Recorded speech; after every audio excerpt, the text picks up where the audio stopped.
ഇന്നെനിക്ക് പറയാനുള്ളൊരു കാര്യം, നമ്മുടെ നാട്ടിൽ പല റിട്ടയറായ പോലീസ് ഉദ്യോഗസ്ഥന്മാർ, പട്ടാളക്കാർ, അതേപോലെ സ്ട്രിക്റ്റായിട്ടുള്ള ജീവിതം ജീവിച്ച് റിട്ടയറായി വന്ന കുറച്ച് ആൾക്കാർ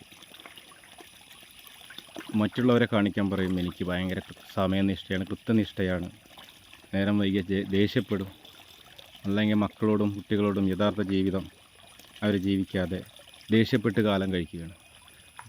അപ്പോൾ അവരോട് എനിക്കൊരു ചെറിയൊരു കാര്യം പറയാനുള്ളത്,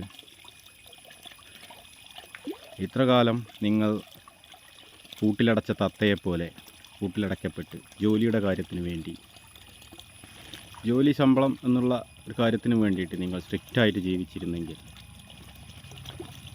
നിങ്ങൾ ഇന്ന് കൂട് തുറന്ന് വിടപ്പെട്ട ഒരു തത്തയാണ്. നിങ്ങൾ സന്തോഷമായിട്ട് ജീവിക്കാൻ വേണ്ടി പെൻഷനും എല്ലാ ആനുകൂല്യങ്ങളും തന്ന് വിടുമ്പോൾ നിങ്ങൾ വീണ്ടും നിങ്ങളുടെ ആ സ്ട്രിക്റ്റ്നെസ് നിങ്ങളുടെ കൂടെയുള്ളവരോട് കാണിച്ച് നിങ്ങളുടെ ബാക്കിയുള്ള ജീവിതം കൂടെ ഒരു ഇരുമ്പുകൂട്ടിൽ അടയ്ക്കപ്പെട്ട പോലെ ആക്കരുത് എന്നാണ് എനിക്ക് പറയാനുള്ളത്. ഇനി നിങ്ങൾ ഫ്രീ ആയിട്ട് ജീവിക്കൂ, മറ്റുള്ളവരുടെ സന്തോഷത്തിൽ പങ്കുചേർന്ന് ജീവിക്കൂ, അല്ലാതെ മറ്റുള്ളവരെ കൂടെ അനാവശ്യമായിട്ടൊരു സ്ട്രിക്റ്റ്നെസ്സിലേക്ക് വലിച്ചഴയ്ക്കുകയും അതോടൊപ്പം നിങ്ങളുടെ കൂടെ ഒരാളില്ലാത്ത രൂപത്തിൽ നിങ്ങൾ തന്നെ മാറ്റപ്പെടുകയും ചെയ്യുന്നൊരവസ്ഥ ഉണ്ടാകാതിരിക്കട്ടെ. എല്ലാവർക്കും നമസ്കാരം.